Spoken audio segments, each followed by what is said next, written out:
que sepa el mundo, América, que un pueblo con voluntad decidida como el pueblo argentino, si quieren venir, que vengan, les presentaremos batalla.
¿Cómo fue, Daniel, la noticia de que tenían que ir a la guerra? ¿Cómo les comunicaron y cómo fueron esos días, ¿no?, para acomodar todo? Sí, nosotros no fue tan sorpresivo porque en el caso mío estaba bajo bandera, o sea, estaba cumpliendo el servicio militar de Mercedes, formamos la compañía de destacamento, que era los que quedamos después que todo el regimiento se fue de baja, tanto una baja especial como la primera y la segunda, y los que quedamos haciendo guardia esperando la entrada de la clase 63. Así que ya el rumor estaba en el regimiento. Lo que no sabíamos con certeza es cuándo partíamos para Malvinas. Nos permitieron, sí, en un momento que nuestras familias fueran a visitarnos. Ellos, un fin de semana antes de que nosotros viajáramos a Malvinas, estuvieron ya en Mercedes, y hasta ese día no nos habían dicho se van a ir. O sea que ni siquiera ellos les pudimos comunicar cuándo partíamos para allá. Después, bueno, en el momento de embarcarnos en un 747 que nos llevaban de Palomar hasta Río Gallego, fue una cosa que tampoco nos tomó de sorpresa, pero bueno, estábamos ahí. Yo creo que fue uno de los últimos en subir al avión porque, no te digo que tenía conocimiento de dónde iba, pero es como que lo que podías evitar, viste, lo hacías. Y después, bueno, una vez que llegamos a Río Gallego, nos bajamos al 747, nos embarcaba en un Hércules, y de un Hércules fuimos hasta Malvinas. Y llegamos, bueno, madrugada de cerca de las 4 de la mañana, 4 y pico. Imagínate un lugar desconocido, por lo general como es el clima de Malvinas, que es todo niebla, visibilidad muy poco, el frío, el cambio de temperatura, un montón de cosas nuevas. ¿Cuál era el temor en todo ese viaje? No sé si había temor. En ese momento es como que iba un viaje, una de las tantas maniobras, como cuando por ahí en la época de estábamos haciendo el servicio militar del regimiento, que íbamos a La Pampa, o cuando nos sacaban de instrucción a algún lado. Obvio que este era un viaje totalmente diferente, ¿no? Es transportar ya mucha tropa en avión, llevar a una tierra que no era la nuestra, pero no íbamos con temores. Con temor, íbamos, no sé, algo incierto. ¿El número de sorteo, Gustavo? 522. ¿Y el regimiento? 6 de infantería, Mercedes. ¿Vos sos clase 62? 62. ¿Qué día naciste? 11 de marzo. 11 de marzo. ¿Cómo te enteraste que ibas a la guerra? ¿En qué momento? ¿Dónde estabas? ¿Ya habías salido? Sí, yo salí de baja el 7 de marzo y bueno, después de los de abril fui convocado de vuelta el 5 o 6 de abril, no me acuerdo bien. Bueno, fui convocado de vuelta al regimiento, me fui de vuelta al regimiento y bueno, tuvimos un alistamiento de más o menos una semana y bueno, después de ahí partimos rumbo a Malvinas. ¿Dónde estabas, Gustavo, cuando te llegó la notificación? Yo trabajo en el campo y estaba en el campo trabajando. Estaba en el campo y bueno, fue mi hermano, me acuerdo, fue mi hermano el mayor de todos, fue en la moto a llevarme la carta de vuelta de convocatoria, ¿no? Para alistarme de vuelta en el regimiento. Hasta tus 17, 18 años que fuiste convocado para hacer el servicio militar, ¿toda la vida, Gustavo, en el campo? Nací en el campo y toda la vida en el campo. Actualmente sigo trabajando en el campo. Siempre en el campo. Cuando volviste también seguiste en el campo. Sí, o sea, en el campo. Sí. El regimiento, la guerra, campo y campo, los dos extremos. Acá vino un soldado de Mercedes, preguntó si acá en esta casa vivía el Oscar Eduardo Castro, el soldado. Sí, porque se tiene que presentar esta noche, a las 8 de la noche, tiene que estar en Mercedes. Él estaba trabajando ya, trabajaba en la escuela técnica. El padre lo fue a buscar y vino a casa, y yo como estoy ahora, le prendí un cigarrillo, ay, dijo, y se sentó y no habló una palabra más. Cuando se levantó para irse, yo lo acompañé así. Pero cuando se fue, la señora de al lado me acompañó todo, nos pusimos a llorar las dos, ya sin... Pero a él no le demostré nunca que lo lloré para que se fuera. Cuando te fuiste de acá, ¿ya tenías novia? ¿Estabas de novia o no? No. Así que dejaste tu familia. Mi familia, sí.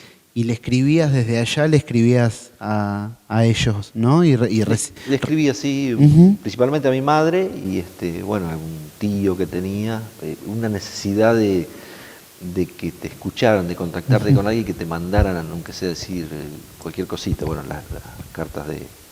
Y acá recién compartíamos una de Raúl que es impresionante, porque después de ¿cuántos años la encontraste? Y prácticamente, o sea, al regresar sí ella las tenía en su poder, pero al poco tiempo desaparecieron y las encontré el año pasado. O sea, que 30 y pico de años tiene esa carta que yo sabía más o menos lo que había puesto, pero ignoraba que algún día la iba a poder leer nuevamente. Es un resumen, pero impresionante, de todo lo que contaron todos, está acá en esta hoja y media. ¿Nos las podés leer? Voy a intentar. Dale.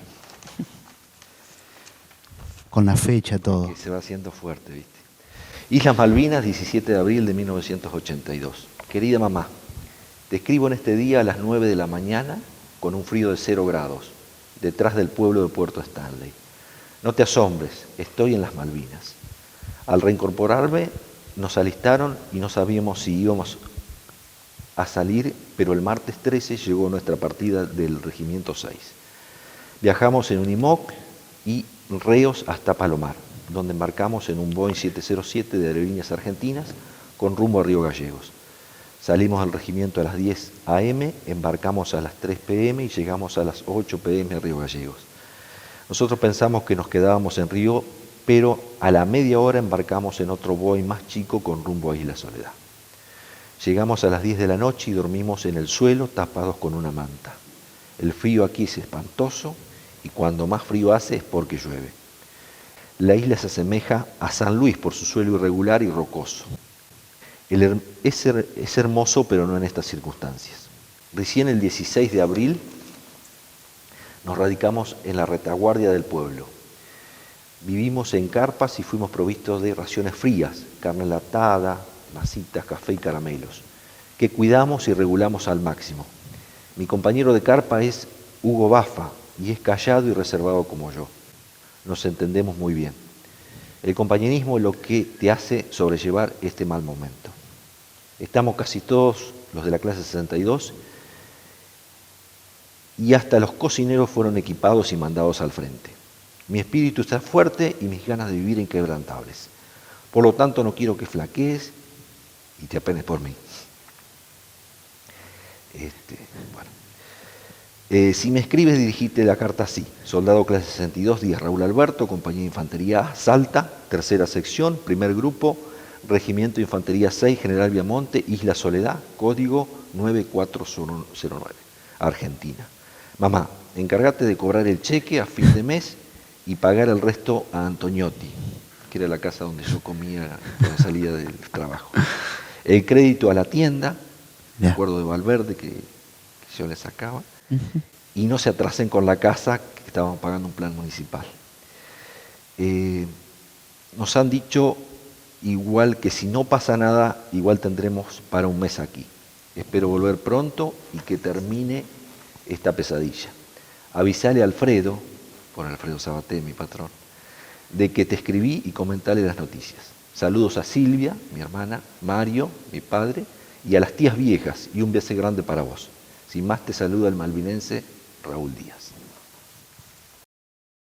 El 2 de abril se toma Malvinas y vos sos protagonista principal de esa toma. Sí, desembarcamos los 3 primeros vehículos, que fue el 07, el 05 y el 19, los 3 a la cabeza, que el primero fuimos nosotros.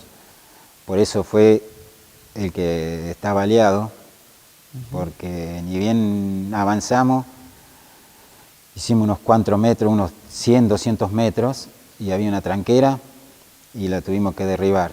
Cuando derribamos esa tranquera y avanzamos, que dieron la orden de avanzar, se destaca un nido de ametralladora disparando. Sí. Al disparar eso, da en el vehículo donde yo iba, cuando desembarcamos. Sí. Dijeron avanzar, avanzamos. Empezaron a tirar y fue a donde se descargó los tiros, en el tanque donde yo iba, en el tanque Oruga. Sentía los impactos, pero no pasaba. Te dejaba el agujero, pero no pasaba para adentro.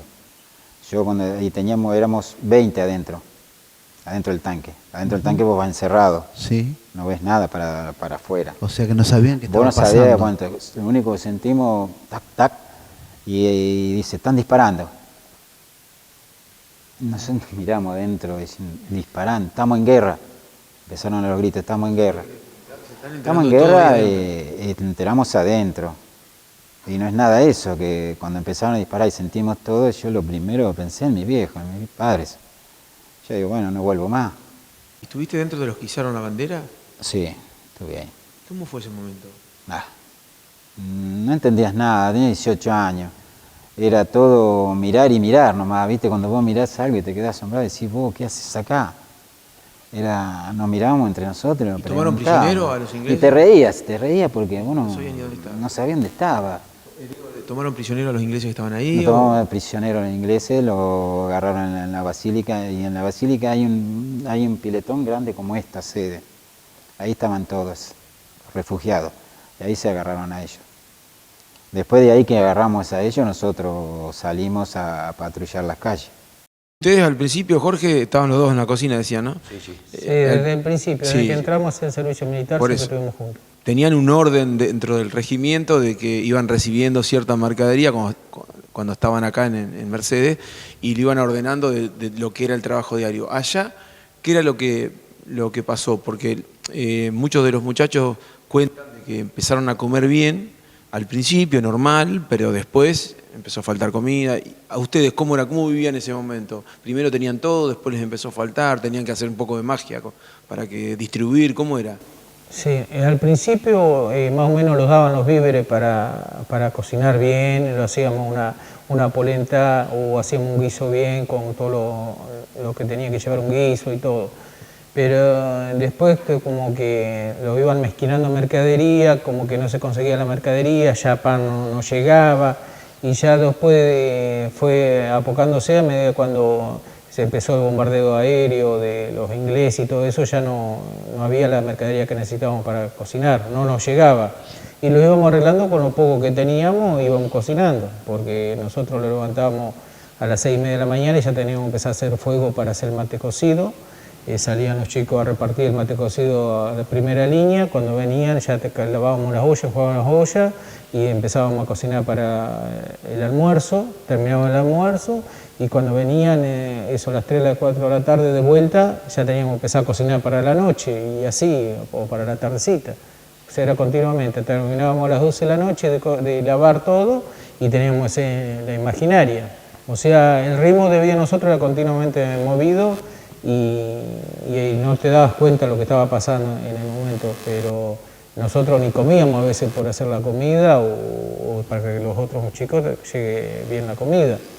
Eso sí. Y cuando empiezan los bombardeos, que es donde la mayoría relata el cambio que sufrieron, ¿no?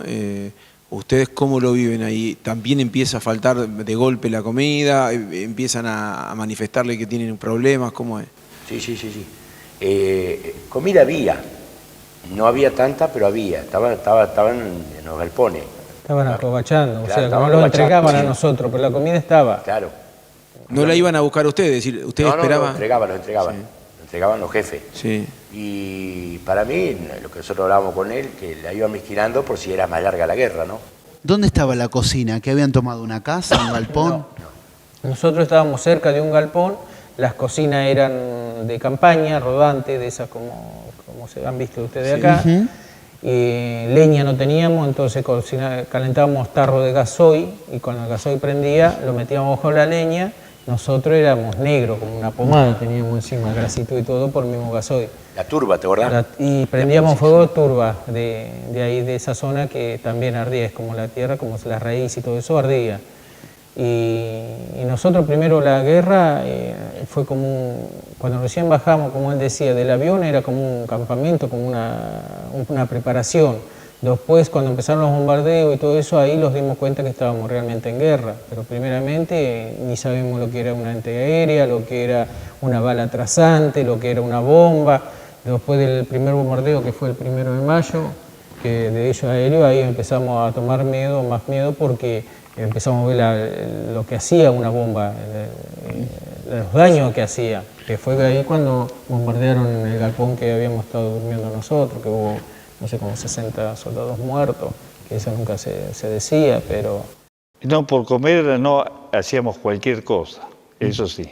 Y yo digo, comía en un basural como si fueran los animales, más como si fuera el basural municipal, así, cualquier cosa. Y después irte al pueblo, como yo era más viejo, yo lo tomaba por ahí, me ponía alguna tira, algo, y me iba al pueblo, y los que eran cocineros, unos compañeros que los tengo acá, siempre te tiraban algo de comida, algo, y me iba, juntaba un poco de comida, algo, y después nos veníamos.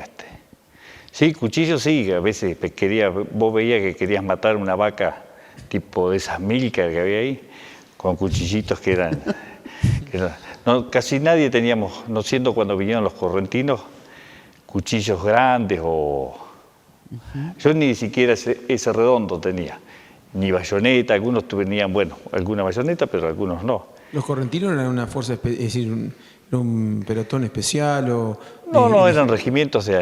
¿Y por qué se habla tanto de ellos, no? Y de los cuchillos, justamente. De por qué ellos tenían, sí, yo cuento una anécdota ahí, bueno, digo, cuando vengan por los ingleses, digo, bueno, les presentaremos, acá tenés el arma, digamos, que nos rendíamos y listo, qué sé yo, sí. Te habían tirado... Y un correntino me ocurrió con un cuchillo grande así. No, lo último que haría, dice, era entregarse. Uno no entendía, digo, sí. Viste, si el otro es superior, tenés que... Sí. Uno hizo todo lo posible por decir, cumplir orden, aceptar todo lo que... Por eso tirar todo lo que pudimos tirar, pero un correntino vos le decías que tenías que rendirte y te quería partir al medio, cosas, no. Me corrió con un cuchillo, me acuerdo de eso. No, ellos, la patria la tenían más incorporada, o el patriotismo, yo lo veía. A nosotros nos cargaron, nos llevaron y viste, nada, mucho. ¿Cómo fueron los jefes, Andrés? Y con nosotros era igual que nosotros, lo mismo. No había mucha orden. La única orden que había que cuidarse, ¿no? Pero no había una guía, no había que para ir a atacar ni nada. Ellos se cuidaban como lo cuidábamos nosotros nomás. Yo tuve, de entrada, digamos, el poquito tiempo que tuve problemas con un sargento que iba a estar conmigo en el Pozo de Zorro. Porque no sé por qué es lo que hice yo, y me dice, viste que le dicen de baile, me hicieron ese salto de rana, cuerpo de tierra, y después había un cabo que había ido y le dice, mi sargento, déjelo que yo lo voy a arreglar. Bueno, me hizo ese salto de rana, cuerpo de tierra, venía, y después agarró y le dice, bueno, acá se lo entrego. Y entonces el sargento dice, vamos, dice, conmigo, dice, levante esa piedra. Le digo, sí, le levanto. Dice, póngasela atrás a la espalda. Bueno, me la pongo, asalto Ranamar. ¿Con la piedra? Sí. Le digo, no, le digo, mi sargento, yo esto no lo hago. Y le digo, usted va a estar conmigo en el pozo. Digo, el primer tiro que yo tire acá, se lo pego a usted. Como que le aclaraste la situación. Y me dice, ¿cómo me dice eso, soldado? ¿Viste? Yo soy un superior. Yo se lo digo, nada más. Era al principio del tiempo. Yo lo vi a él cuando me vine de baja. No lo vi nunca más, conmigo no estuvo más. Un día lo crucé en la escuela de ingeniero que me venía y me dice así, Roldán se va. ¿Viste? Sí, bueno, que le vaya muy bien en la vida civil. Pero yo allá no lo vi más. Conmigo no fue. Allá la mayoría estábamos de a dos en Pozo Zorro. Yo cuando empezaron a tirar los aviones el 1 de mayo, el 2, me llevaron a mi compañero, así que quedé solo desde el 2 hasta que me vine. Estaba solo, estábamos en un grupo, éramos 11, 12, y yo en el Pozo estaba solo. Y ponele, éramos 12 y no teníamos oficial. Y nosotros teníamos cabo, los cabos, ¿viste? Eran los jefes de grupo. Y se había ido con otro cabo a otro lado y nosotros quedamos solos, quedamos 11 solos, ¿viste? Así que yo retiraba el cilindro de la comida, el cilindro de la leche, ¿viste? Porque yo era el jefe del grupo. Y entonces me tocaba a mí, me retaban todos los días porque no iba un cabo conmigo a retirar. Y yo le decía, ¿viste? No, el cabo se fue del otro lado de la ruta y nosotros quedamos solos. Alguien tiene que retirarlo para comer, ¿viste? El viento te volteaba porque te daban caldo, el guiso que era caldo, ¿viste? Y algunos ni se movían a buscarlo, ¿viste? Yo me acuerdo que le llevaba pozo por pozo, le llevaba la marmita, iba con el cilindro a llevarle. Y eso no me correspondía a mí, ¿viste? Pero yo la hacía por mi compañero. Y eso me quedó esa sensación, ¿viste? Que si no retirábamos, no comíamos, lo poco que venía. Y después también el frío te hacía caminar y buscar algo para comer. ¿Qué fue lo peor de lo que sucedía en Malvinas que más los afectó?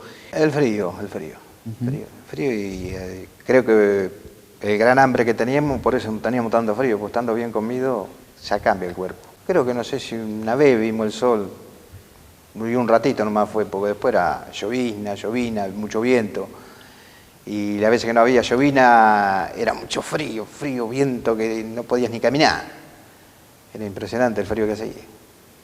Te mandaban a hacer guardia y una guardia de la que tenía aquí a las 6 de la tarde hasta las 12 de la noche y llevaba 2 mantas, te ponías manta así, después no la podía, así sonaba como si fuera plástica la manta, por el gran frío, como una helada, ¿eh? Fue muy duro. Aparte nosotros en un primer momento pensábamos que íbamos y que no iba a pasar nada, ¿viste? Y después no, cambió totalmente la cosa, ¿viste? Los ingleses se vinieron. Y bueno, y el 1 de mayo tuvimos el primer ataque inglés, el 2 de mayo hundieron al general Belgrano y ya ahí nos fuimos enterando, ¿viste? Que no había marcha atrás y que entrábamos en guerra, que no quedaba otra, ¿no? ¿Estaban juntos? Estábamos juntos, sí, estábamos cerca. Y bueno, lo que pasa fue muy duro porque el primer mes tuvimos comida, comimos bastante bien, pero el segundo mes estuvimos prácticamente sin comer, nos llegaba muy poca comida, viste cuando empezaron los bombardeos, el bloqueo inglés, empezó a complicar todo y bueno, fue muy duro, sí, yo en algún momento lo dije, nosotros ya los últimos días deseábamos que los ingleses se vinieran y queríamos matar o morir, pero que eso se acabara, porque era un infierno, ¿viste? Ya era insostenible, ¿viste? Era insoportable vivir eso, ¿viste? El frío, el hambre, las bombas.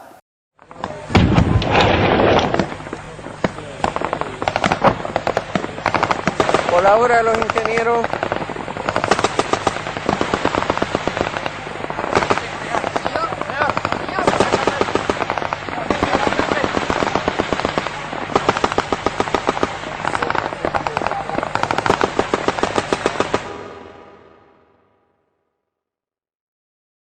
Les pido disculpas a todos, pero a mí esto me cuesta mucho hablar de la guerra de Malvinas porque yo la sufrí mucho y la sigo sufriendo. Cada año que pasa la sufro más, pero no sé cómo hacer para contar lo que viví, lo que sufrí y lo que le he sufrido, porque es un pasacosas muy triste en Malvinas. A uno le toca más, a otro menos. A mí me pega muy de lleno. Yo admiro a mis compañeros que pueden hablar y que lo pueden expresar, y a mí me cuesta horror hablar de la guerra Malvinas. Te preguntaba, Gordo, cuando llegaste, ¿no? Sí. ¿Cuál era la sensación? Y bueno, y lógicamente... Mi sensación hasta ahí, sí, hasta que desembarqué, que llegamos a Malvinas estaba todo bien, pero cuando tuvimos bombardeo el 1 de mayo, ahí se me acabó el mundo. Rezábamos el rosario con el Cabezón Becerra, patrón de la Arañá, y Guillermo Aguirre, que era de Merlo. Rezamos 20 veces al día el rosario. Y yo sufrí, lloraba y no podía entender lo que estaba viviendo.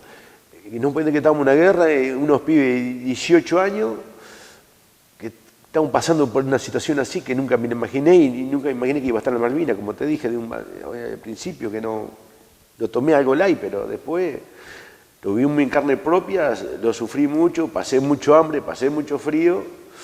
Él te puede decir, Fabián, que un día estábamos cocinando un pato ahí, que prácticamente terminamos comiendo crudo porque no se podía hacer fuego para no delatar las posiciones.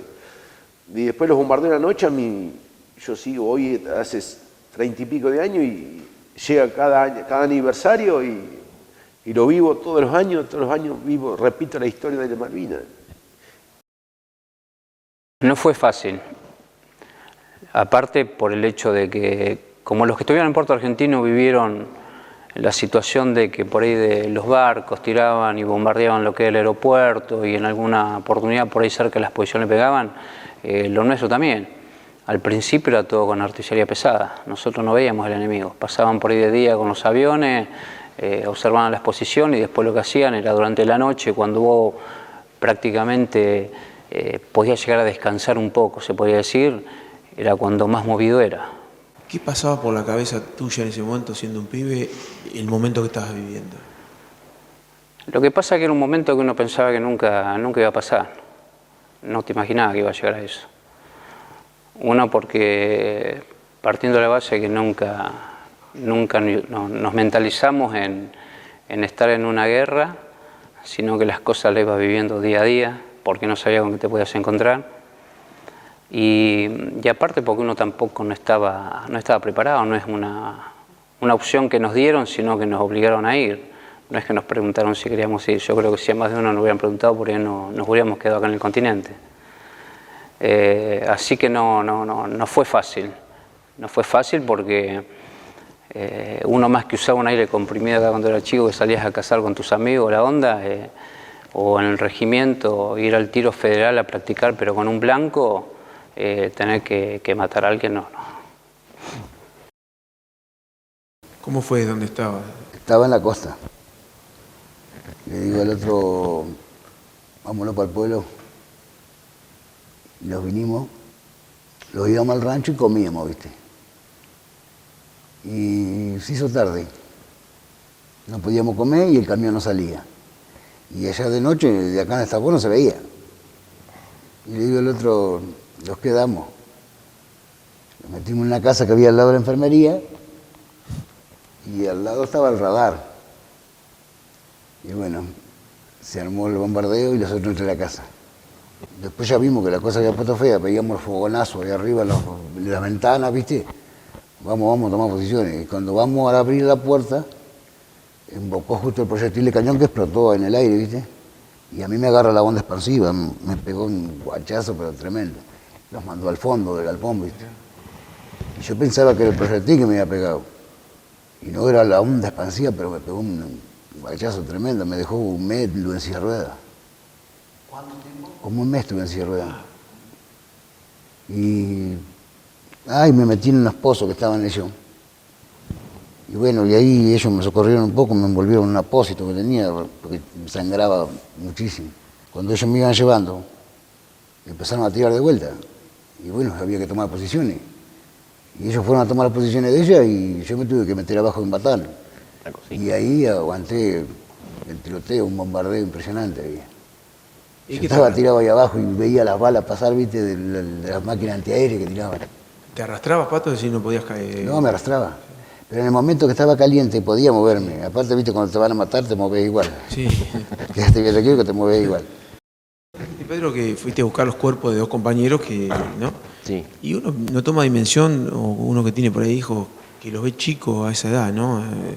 Es decir, ¿ustedes tomaban dimensión de lo que estaba buscando una persona que era un pibe que estaba muerto o que estaba herido? Es decir, ¿entendían eso, lo que estaba viendo? ¿No lo podían comprender? ¿Qué era lo que te pasaba por la cabeza? Sí, nada, de pensar mucho, ¿no? Porque, digamos, justo era una noche cerrada que no se veían ni las manos. Teníamos que ir de la enfermería como a 5 o 6 cuadros donde estaban ellos. Y todo, viste, para pensar no tenían mucho, porque por ahí empezaron a tirar de vuelta el bombardeo. Digamos, de Yapa le había caído un proyectil, no sabía, viste, que iba haciendo la película, si estaban los pedazos del cuerpo, qué sé yo. Por suerte no, así que los levantamos, los trajimos en la camilla hasta la enfermería y el otro día, bueno, los llevamos ahí a 3 o 4 cuadras hacia abajo, que había un cementerio que era el de los Kerper, ¿sí? Pero no, para pensar en el caso mío no había mucho. Estábamos ahí, vivías acelerado, porque ya te digo, estábamos hablando, recién te dije el relato de una bomba. Me acuerdo que un día estábamos comiendo, habíamos terminado de comer, nos habíamos sentado así afuera al sol y de pronto sentimos y la explosión acá a 50 metros y era un proyectil que había pasado arriba del techo a 20 centímetros. Si pasa 20 centímetros más abajo, creo que hoy no estoy acá. Nosotros había un basural y habían decomisado un barco frigorífico para pasar el trecho de Isla de Soledad a Gran Malvina. Entonces ese barco tiraron todo lo que pancetas había. Habían tirado pancetas, que no la podíamos comer porque dice que podía llegar a estar envenenada. Nos decían eso, con esa cosa. Y Calditos Connor. Entonces usábamos la panceta, que le echamos 3 o 4 pancetas y las teníamos en el... Se mataba algo por ahí, me acuerdo un día que pasaron los caballos, se mató un caballo, más o menos que podía agarrar algo y se podía sacar un pedazo de carne. Un caballo y pasó por ahí y fue un tiroteo al caballo y entre todos, tipo una chimangueada, después con los cuchillitos estos, como tal, que sin filo, se logró sacar un cachito de carne y hacerlo arriba del fuego, sin ningún condimento. Real era la necesidad de masticar algo sólido, ¿no? Yo compartí el pozo con uno de mis soldados, el soldado Devia, que me acuerdo, y que con él nos ingeniábamos para iluminarnos con una latita de Paso a los Toros, un cañito, y JP1, que era combustible para avión, y como otros también hemos estado negro del tizne, ¿no? Convivíamos en un pozo que a mitad de camino estaba recién hecho por el producto de que vertía el agua al estar muy cerca de la costa. Y bueno, era día y noche, el intenso cañoneo naval y durante el día los aviones, la alerta roja de los bombardeos, ¿no? Pero lo compartí con mis soldados y es más, mientras quizás mis soldados estaban en el pozo, durante la noche hacía la recorrida para ver que estuvieran bien. Y tuve también la oportunidad de desenterrar 2 soldados que no eran míos, pero por causas de una enfermedad de un compañero mío, de un suboficial que estaba a cargo de uno de los grupos. Entre los 2 que quedábamos tuvimos que distribuirnos la cantidad de soldados que tenía él. Y tuve que desenterrar 2 producto de una bomba de 500 libras que había caído en el borde de su pozo, ¿no? Y, vivos. Bueno, lo que me tocó fue, en primer lugar, no los encontrábamos y mi jefe de sección me dio la orden de rezar por ellos, que es lo que corresponde en ese momento, de arrodillarnos con mis soldados y rezar por su alma. Lo cual en ese silencio, al principio, escuchar los gemidos y poder ubicar el lugar y producto del mismo terreno que era arenoso y de la turba, poder rescatarlos vivos en ese momento. Aturdidos, en mala situación, pero gracias a Dios era el soldado Ávila y Rodríguez, que no eran de mi grupo, pero sí los tenía a mi cargo en ese momento. No, yo ya estaba en Acolimba, cuando empezó la guerra estaba en Acolimba. El buque estaba en reparaciones, Nosotros lo integramos por una formación que hicieron como a las 8 de la mañana, que ya iban tomados las Malvinas. De acá de Ramos Mejía fuimos 1200, Tuvimos 60 días de intrusión y después de ahí los mandaron 72, fuimos al barco.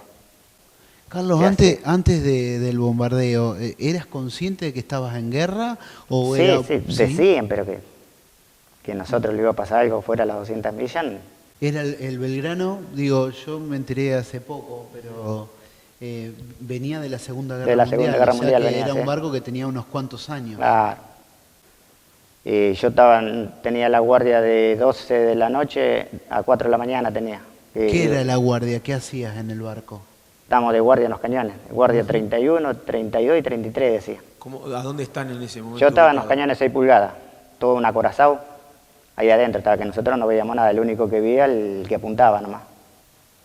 Estuvimos ahí hasta las 8 de la mañana. ¿Qué esperaban? ¿Que si hubiera algo raro, que le dieran una orden de disparar? Decían que le vieron el portaaviones Hermen, que vieron, que por eso estaban ahí, pero no le dieron la orden de tirar. Después salimos de las 200 millas, andamos fuera, dando vueltas. Ustedes salieron de la zona que era de guerra. De guerra. ¿Y estuvieron cuánto tiempo hasta que sufrieron el ataque? Y a las 4:30 de la tarde, ese mismo domingo, yo fui a tomamos mate y en un grupito que andamos siempre, 6, 7, tomamos mate en la cocina y lo fuimos y lo acostamos. No lo enganchamos a acostar, que pegó 2 explosiones y se desprendieron las camas que van enganchadas con cadena. Se desprendió todo al piso y ya cuando salimos con el agua a la rodilla y petróleo caliente. Cuando hicimos 2 cubiertas para arriba y hay un tambucho, le decían ellos, que era la boca de la puerta grande, tiene una boca redonda y por ahí salíamos. Cuando llegamos arriba, un mundo de gente para salir. Había 1042 para salir por más o menos 10 bocas del barco.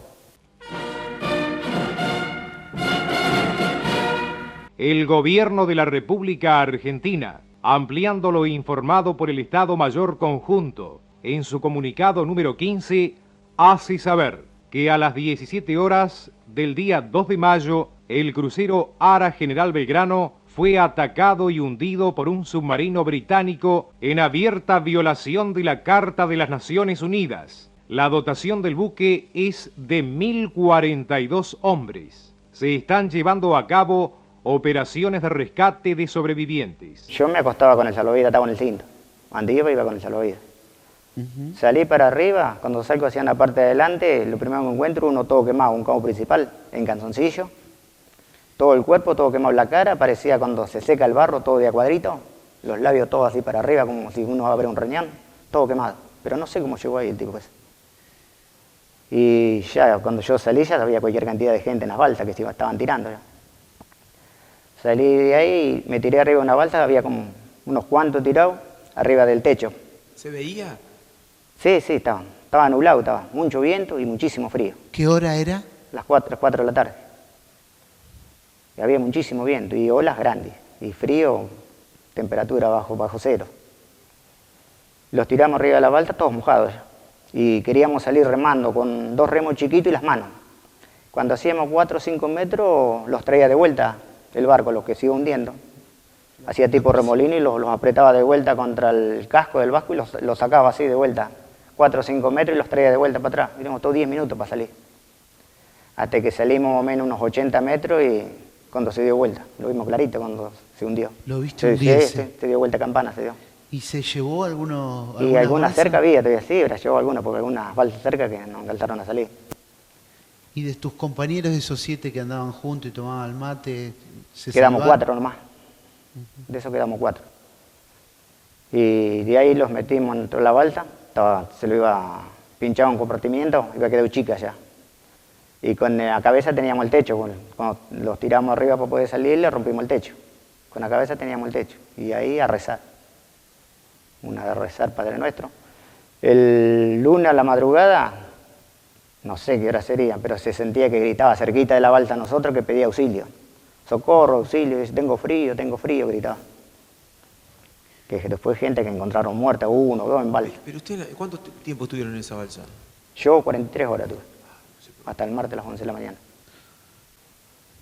¿Pensaba que te morías? Se piensa lo peor. ¿Y qué hace? Perdóname, porque uno es ignorante total, pero ¿para dónde va? Eso para el lado que te lleve el viento. ¿No sabes si te estabas metiendo más o te estaban...? Dice que íbamos para el lado de la Antártida. Dios mío. Todos mojados, congelados, los orinamos encima. Y el martes de la mañana, cuando se los entró a desinflar, Habíamos 5 de cada lado así, ese que estaba casi muerto al medio, todo con el agua en medio cuerpo, y los 2 más chiquitos arriba de los hombros, pues la balsa se los achicó que estamos... No, los levantaron a las 11 de la mañana, yo calculo que a las 2 de la tarde no llegamos. ¿Cómo fue ese momento? ¿Quién vieron? Se sintieron las sirenas los barcos, se sintió la sirena y ya cuando se salió uno a mirar estaba encima de nosotros, con un escalegato. El brazo abierto con una escalera, que todo con eso. El primero que se quiso agarrar, se agarró las manos, pero se fue al agua, se fue, pues está todo. Así como los levantaban sentados, todo arrollado, así quedamos. Lo subieron ahí, lo sentaban en una silla y lo echaban a agua tibia, para descongelarlo. ¿Qué te tocó hacer allá? Instalación de obstáculo minado, trampas explosivas, campos minados, obstáculos en sí, de alambres con explosivos. Volar bombas de aviación, se juntaban las bombas beluga, las bombas racimo. Básicamente se tiraron en la zona del aeropuerto. Pero yo básicamente, mi tarea fundamental fue instalación de minas. Por eso es que los jefes de grupo nos quedamos. Nuestros soldados se embarcaron y regresaron al país. Los jefes de grupo nos tuvimos que quedar, porque éramos los que teníamos responsabilidad en la instalación de las minas. Habíamos confeccionado los registros. Apenas caímos prisioneros, los británicos pidieron los registros de los campos minados. Me acuerdo que nos reunieron en la casa del gobernador y ahí la compañía de ingenieros los había guardado en unos tubos y bueno, eso nos salvó que tuviéramos muchos accidentes. Después, ya cuando el riesgo era mucho, se suspendió. Y se pasó al segundo trabajo que me tocó hacer, integrante del grupo necrológico, debido a que las nieves ya estaban tapando los cadáveres. Fuimos a juntar los cadáveres de nuestro compañero muerto a los 20 días más o menos. Hicimos la tarea esa con la ayuda de helicóptero. Desde ese punto de vista los ingleses se portaron muy bien, fue una tarea tan humanitaria, nos permitieron hacer trabajo. ¿Te acordás la cantidad? Y pasaron muchos años, pero unos cuantos vuelos hicimos, 2 seguros, con 5 más o menos cada uno. Y había conscriptos de ejército y infantes de marina, porque había personal del regimiento 6, acá de Mercedes, provincia de Buenos Aires, se habían replegado y estaban junto con infantes de marina en Pozo de Zorro. Estaba el subteniente Esteban, que lo encontramos muerto. Después había varios conscriptos que no se los podía identificar, porque los ingleses le ponían turba arriba, y el peso de la turba lo va demacrando, se lo va deformando. Y aparte eran 20 días que estaban ahí cara al cielo, ¿no? A mí no es tanto, la guerra me afectó, ver compañeros fallecidos,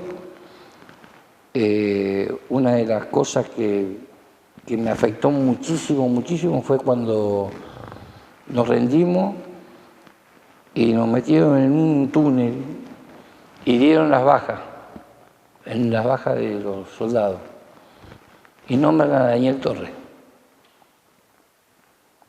Cuando lo nombran a Daniel Torres, me salta la ficha de que escribíamos cartas juntos. Y bueno, me puse a llorar.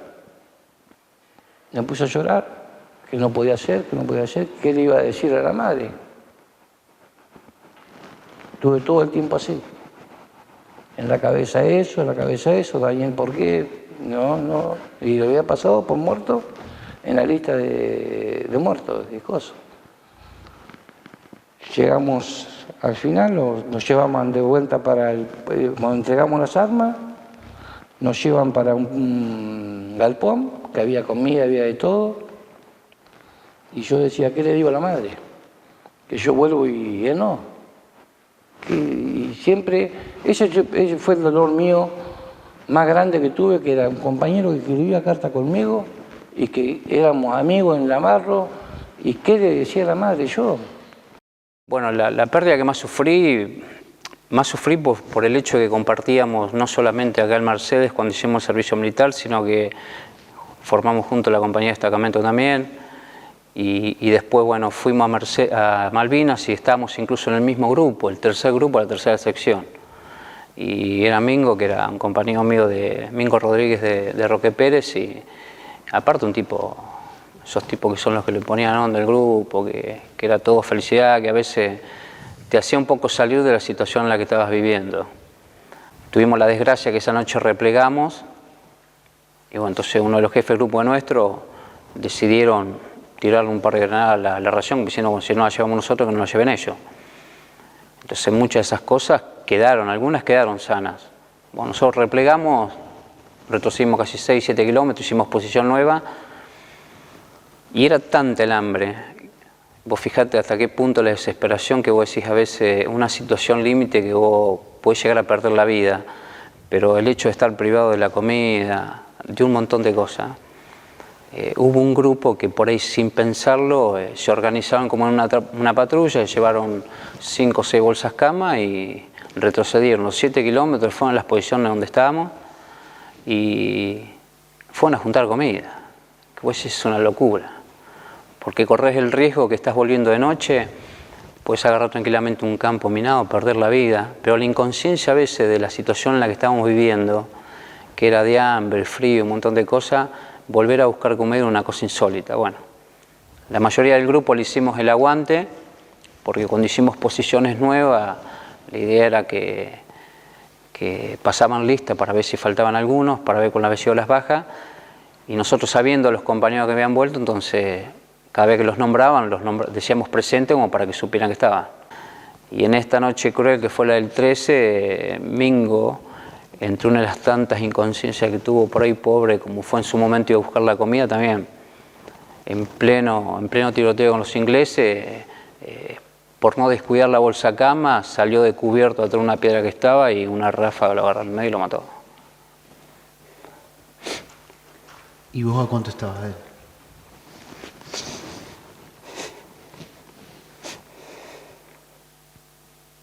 Yo estaría a 2 metros de él.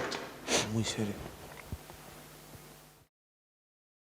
Yo creo que la vida nos va dando golpes y nos va fortaleciendo. Y si tenés un poco de templanza, vas logrando que esos golpes te fortalezcan y para seguir enfrentando nuevos golpes. Yo creo que eso fue duro y personalmente no me afectó. Yo veía cómo lo iba a soportar la familia en el caso de que aquellos que hubieran dado hijos para que otros lo manejen, y a veces mal. Y desde el punto de vista de nosotros, que éramos profesionales, que yo me siento un profesional y que estudié para hacer mi tarea bien y que creía y estaba convencido de que estaba haciendo mi tarea bien, cuanto mejor lo hiciera cualquiera de camarada que estuviera en otro barco y le hiciera más daño al enemigo, más contentos nos sentimos. El tema es cuando vos fracasás, cuando está manejando gente, cuando está manejando conscriptos, chicos de 18, 19 años, ahí es grave, porque eso es irresponsabilidad, es impericia, eso es grave y eso me afectó mucho. Y me afectó de tal forma que al verlo y al ver todas las cosas que se hicieron mal, todas las cosas que se hubieran podido hacer mejor, todas las cosas que se hicieron para mostrar y no para ser efectivos en el campo de combate, me llevó a que volví con una gran frustración y decidí abandonar la Armada y pedir el retiro. Lamenté que todo lo que habíamos experimentado en Malvinas, todos los errores que cometimos, no los aprovecháramos para capitalizarlos, para decir, realmente las balsas salvavidas no eran las adecuadas, los sistemas de comunicaciones, los sistemas de operativos, las tablas de publicaciones que usábamos están equivocadas. No, ¿qué hicimos? Fue un manto de silencio. Ocultar lo que se había hecho. ¿Y quiénes perdían? Los soldados. Cuando llega la noticia de la rendición, ¿qué es lo que hiciste? ¿Qué es lo que hicieron por lo menos los que estaban con vos? Y fue una satisfacción, fue algo que nosotros con la última vuelta, que el último día que los rendimos, corrimos como 7 kilómetros, que nos dijeron que los replegamos. ¿Corrieron para llegar al destino? Para llegar al pueblo, que nosotros decíamos que ahí donde nos bombardeaban, ahí donde se bombardeaban, que dijimos, bueno, acá estábamos cerca, que el mar, no, cosas, decimos, acá los pegan un empujón, los ahogan a todos, decíamos nosotros, acá ya los tienen todos amontonados, acá no, ¿dónde los escapamos acá? Y nosotros cuando veníamos llegando decían que salían otros jamás, que llegábamos nosotros ahí, porque aparte ya lo hemos desarmado del todo, casi, fuimos perdiendo cada disparada que hacíamos, cada retroceso, vas perdiendo cosas, sí, ya te quedabas sin cosas, te quedaba... Y esos 7 kilómetros corriendo desesperado para decir, para acá llegar, me estoy salvando la vida, ¿no? Era salvarse ahí, era salvarse. Y tantas cosas te puedo decir, alivios, olvídate que tuvimos un alivio hasta que llegamos acá al continente.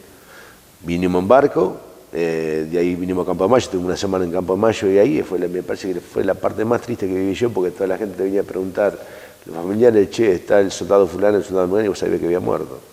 No sabía cómo responderle. Y como sabía que había soldados heridos, y había soldados que ni sabíamos dónde estábamos tampoco, como el caso de Añá, que no sabía si estaba vivo, que decía que había muerto, que sí, que no, que estaba, que no estaba, hasta que después nos encontramos acá en Navarro, lo mismo con Rubén Caraballo. Yo tuve la mala suerte de que me bajaron colectivo en Merlo, porque no tenía plata cuando venía, me dieron permiso para venir a mi casa. Y le digo, mira, loco, no tengo plata, vengo de las Malvinas. Y te pago en Navarro, ¿no? Dice. De estos chantas está lleno, dice. Dice mi primo, si no lo lleva él, me bajo yo también. Yo digo, vengo de la Malvinas, no me puede bajar. Bueno, me bajó. Y había una mujer y un matrimonio, digamos, ahí adelante, y le dijo al chofer, no, dice, súbale o que yo le voy a pagar el pasaje. Y bueno, me fui al fondo. Me bajo, digamos, se baja en Marcos Pal, el matrimonio, y me dice, muchas gracias por lo que hicieron. Y yo, que les contaba a ustedes que había traído moneda, digo, bueno, les digo, con esto le agradezco. Saqué 3 o 4 monedas y se los regalé. Nuestra guerra a nosotros nos marcó, yo siempre digo cuando tenemos posibilidad de hablar con algún colegio, nosotros fuimos con 19 años y en 70 días volvimos con 35. Nosotros nos pasó toda una vida por delante, toda nuestra juventud se nos pasó en nada, en unos días. O sea, nuestros recuerdos de la infancia, del colegio, de los amigos, de la familia, eso de pensar, listo, mi última imagen de Navarro fue la que vi el 2 de abril, el 5 de abril. La despedida, una cena en casa, como que pasaban muchas cosas. Tuvimos la muerte muy ahí, muy como diciendo, listo, nuestra última vista de Navarro fue esa.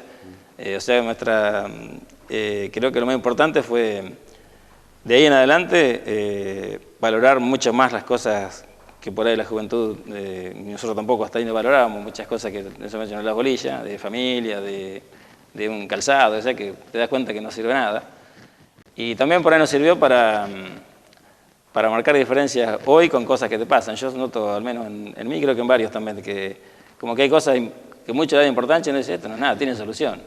Porque cualquier cosa que ya hoy no corra en riesgo de la vida, no es problema. ¿Soñás? Uno no sabe hasta cuándo va a vivir, ¿no? Pero ¿soñás con que algún día las Malvinas sean Argentina? Son argentinas, pero recuperarlas... Quizá para volver a ir y no ir con documentado, no para ir con un papel acá y que te digan, sí, por acá tenés que andar y por acá no. ¿Crees que algún día se puede lograr sería eso? Lindo. No sé, no me juego, no sé. Sería buenísimo. Yo de mi parte me gustaría volver a ir y pasar por los lugares que yo anduve.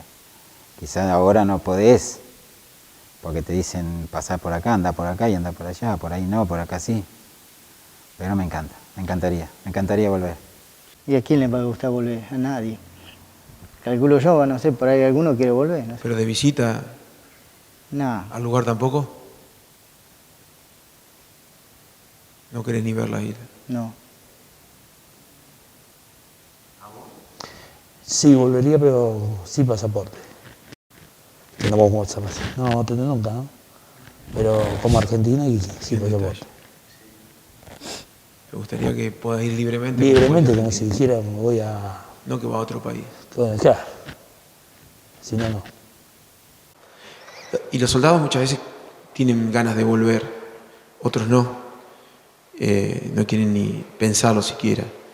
En el caso de ustedes, en el caso tuyo, ¿alguna vez pensaste en que hiciese un viaje e ir a las Islas Malvinas? Lo he pensado, sí, en algunas ocasiones. Y por un lado me gustaría ir, pero por otro siento que no, porque me va a hacer mal. Por pensar que mi papá estuvo allá, entonces no.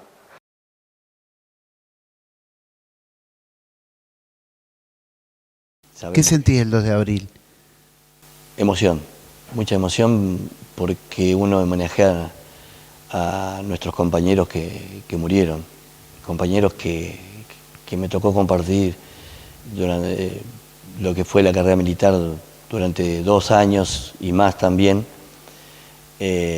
compartir vivencia en la unidad, en lo que fue la instrucción y homenajear a todos los soldados que ahí quedaron, ¿no?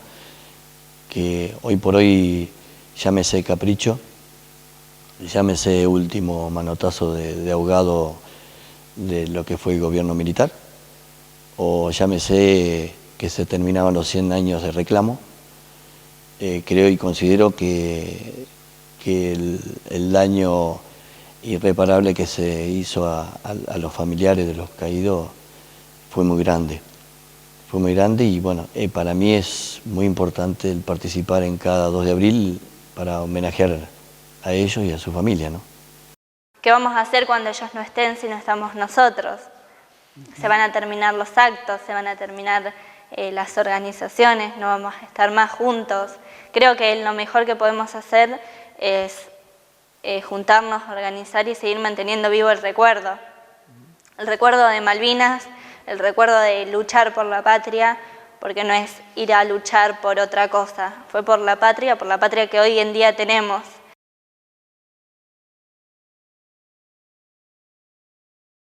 Si un chico, una escuela, alguien te pregunta qué es la guerra, qué significa. ¿Qué es la guerra? Bueno, yo no la concibo, o sea, no es porque haya estado y haya vivido, pienso que este pensamiento lo tenía siempre, yo no concibo que algo se pueda lograr por medio de una guerra, o sea, que el ser humano se pelee por un pedazo de tierra, por un ideal, no lo comparto, y no es que trate de decir que soy totalmente un pacifista, hay otros medios para lograrlo, pero no lo concibo, no me entra. La guerra me queda como una palabra fea, como al estilo de la canción de Gieco, y nada más, o sea, no lo puedo asimilar la palabra. Dani, ¿te quedó pendiente alguna charla en la vida sobre este tema justamente con alguien? Si me quedó pendiente... ¿Te hubiese gustado hablar con alguien que no pudiste? Sí, por ahí con mi viejo. Por ahí con mi viejo. Lo que pasa es que yo tuve la mala suerte cuando volví, papá falleció en el 85, a los 3 años que yo volví. Octubre del 85, el 26. Mi viejo estaba muy enfermo y parecía que contarle lo que yo había pasado en Malvinas era agravarle la enfermedad. Así que durante ese tiempo no lo hablé.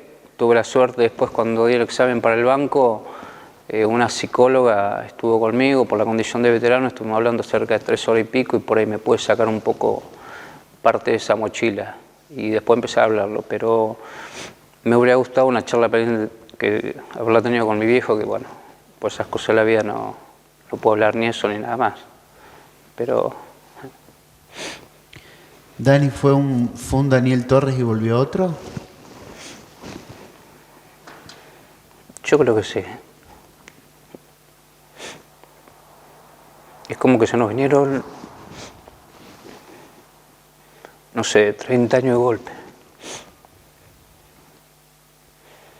Vos no elegiste lo que te tocó vivir, ¿no? Pero después de eso pudiste tener muchos hijos, armar esto que está acá, ser reconocido en el pueblo, no Sí. ser uno más. ¿Qué se siente? ¿Se equilibra un poco todo ese dolor cuando ves tantas cosas lindas? Por supuesto que equilibra, ayuda un montón. Sí, ayuda.